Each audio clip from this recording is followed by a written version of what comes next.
जय श्री कृष्ण। श्रीमद् भगवद गीता अध्याय 2 श्लोक संख्या 39। चलिए पढ़ते हैं। एषा ते अभिहिता सांख्ये बुद्धिर्योगे त्विमां शृणु बुद्ध्या युक्तो यया पार्थ कर्मबंधं प्रहास्यसि। ऐसा यह सब तेरे लिए भगवान कहते हैं। ते अभिहिता मैंने वर्णन किया। हे अर्जुन, भगवान कहते हैं कि हे अर्जुन, ये सब मैंने तेरे लिए वर्णन किया। क्या वर्णन किया है? सांख्य वैश्लेषिक अध्ययन के द्वारा बुद्धि योगे त्वाम शृणु। तुम इस बुद्धि के योग से जो मैं तुम्हें बता रहा हूँ, क्योंकि ये मैं सांख्य योग के हिसाब से तुम्हें उसके सांख्य वैश्लेषिक अध्ययन के द्वारा मैं तुम्हें यह बता रहा हूँ, यह वर्णन मैं कर रहा हूँ। तुम इस तरह से अगर कर्म करोगे, तुम सुनो इसको, अगर तुम इस तरह से कर्म करोगे तो निष्काम कर्म होगा।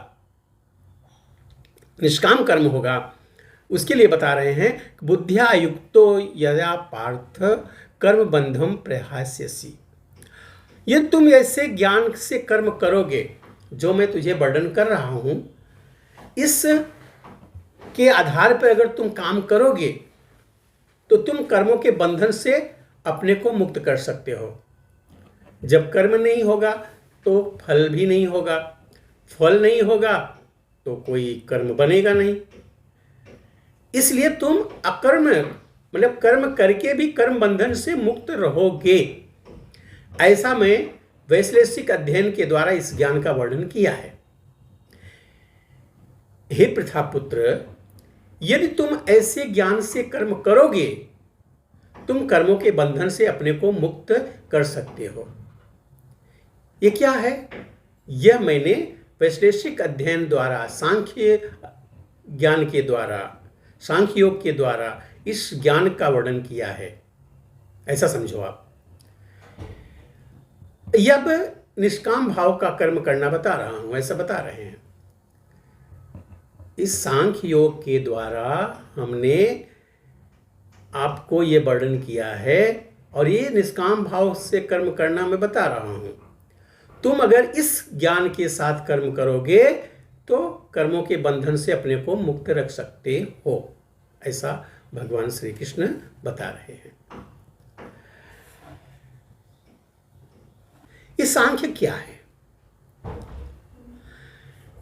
वैदिक कोश निरुक्ति के अनुसार सांख्य का अर्थ है विस्तार से वस्तुओं का वर्णन करने वाला, तथा सांख्य उस दर्शन के लिए प्रयुक्त मिलता है जो आत्मा की वास्तविक प्रकृति का वर्णन करता है। और योग का अर्थ है इंद्रियों का निग्रह। अर्जुन का युद्ध न करने का प्रस्ताव इंद्रिय तृप्ति पर आधारित था। वह अपने प्रधान कर्तव्य को भुलाकर युद्ध से दूर रहना चाहता था, क्योंकि उसने यह सोचा कि धृतराष्ट्र के पुत्रों अर्थात अपने बंधु बांधवों को परास्त करके राजभोग करने की अपेक्षा अपने संबंधियों तथा स्वजनों को न मारकर अधिक सुखी रहेगा। दोनों ही प्रकार से मूल सिद्धांत तो इंद्रिय तृप्ति था।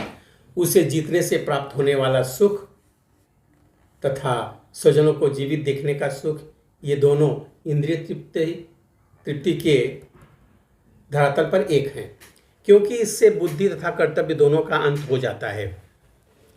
अतः श्री कृष्ण ने अर्जुन को बताना चाहा है कि वह अपने पितामह के शरीर का वध करके उनके आत्मा को नहीं मारेगा।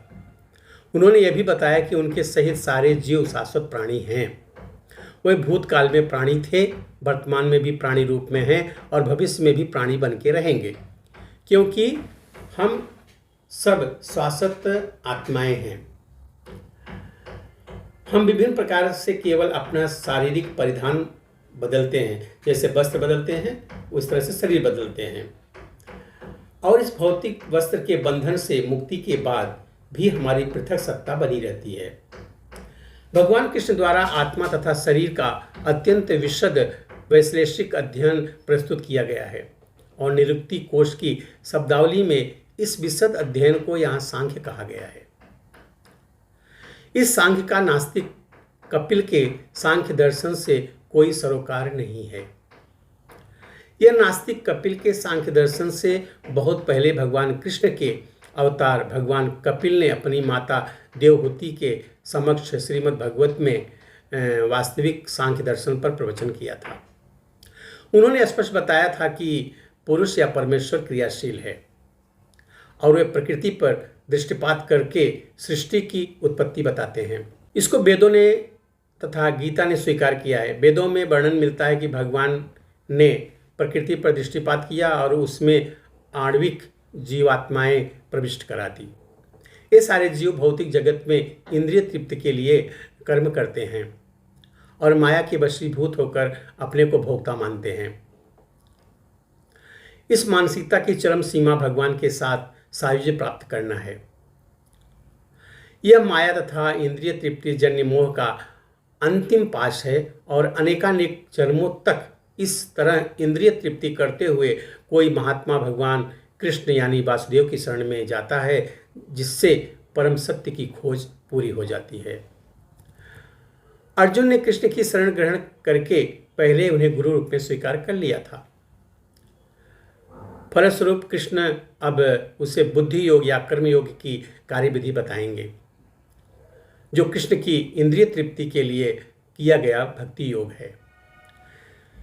यह बुद्धि योग अध्याय 10 के 10वें श्लोक में वर्णित है, जिसमें उससे उन भगवान के साथ प्रत्यक्ष संपर्क बताया गया है जो सबके हृदय में परमात्मा रूप में विद्यमान है।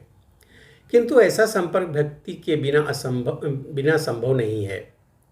अतः जो भगवान की दृष्टि भक्ति या दिव्य प्रेमा भक्ति में या कृष्ण भावनामृत में स्थित होता है, कृष्ण भावनामृत में स्थित होता है, वही भगवान की विशिष्ट कृपा से बुद्धि योग की यह अवस्था प्राप्त कर पाता है। अतः भगवान कहते हैं कि जो लोग दिव्य प्रेम बस भक्ति में निरंतर लगे रहते हैं, उन्हें ही वे भक्ति का विशुद्ध ज्ञान प्रदान करते हैं। इस प्रकार भक्त सरलता से उनके चिदानंदमय धाम में पहुंच सकते हैं। इस प्रकार इस श्लोक में वर्णित बुद्धि योग भगवान कृष्ण की भक्ति है और यहाँ पर उल्लिखित सांख्य शब्द का नास्तिक कपिल द्वारा प्रतिपादित अनिश्वरवादी सांख्य योग से कुछ भी संबंध नहीं है।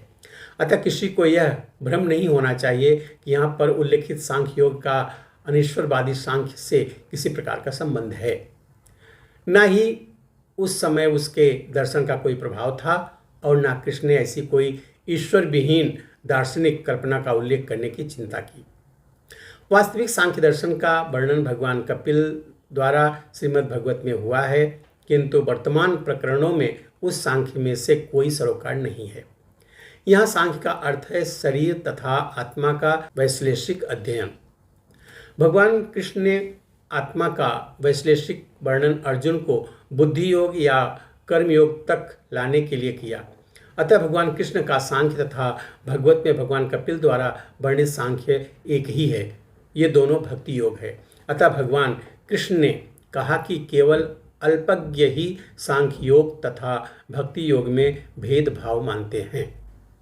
निसंदेह अनिश्वरवादी सांख्य योग का भक्ति योग से कोई संबंध नहीं है। फिर भी बुद्धिहीन मनुष्य व्यक्तियों का दावा है कि भगवत गीता में अनिश्वरवादी सांख्य का ही वर्णन हुआ है। अतः मनुष्य को यह जान लेना चाहिए कि बुद्धि योग का अर्थ कृष्ण भावनामृत में पूर्ण आनंद तथा भक्ति के ज्ञान में कर्म करना है। जो व्यक्ति भगवान की तुष्टि के लिए कर्म करता है, चाहे वह कर्म कितना भी कठिन क्यों ना हो, वह बुद्धि योग के सिद्धांत के अनुसार कार्य करता है और दिव्य आनंद का अनुभव भी करता है। ऐसी दिव्य व्यस्तता के कारण उसे भगवत कृपा से स्वतः संपूर्ण दिव्य ज्ञान प्राप्त हो जाता है और ज्ञान प्राप्त करने के लिए अतिरिक्त श्रम किए बिना ही उसकी पूर्ण मुक्ति हो जाती है। कृष्ण भावना भावित कर्म तथा फल प्राप्ति की इच्छा से किए गए कर्म में विशेषतया पारिवारिक या भौतिक सुख प्राप्त करने की इंद्रिय तृप्ति के लिए किए गए कर्म में प्रचुर अंतर होता है। अतः बुद्धि योग हमारे द्वारा संपन्न कार्य का दिव्य गुण है। मित्रों, मिलते अगले वीडियो में, तब तक के लिए जय श्री कृष्णा।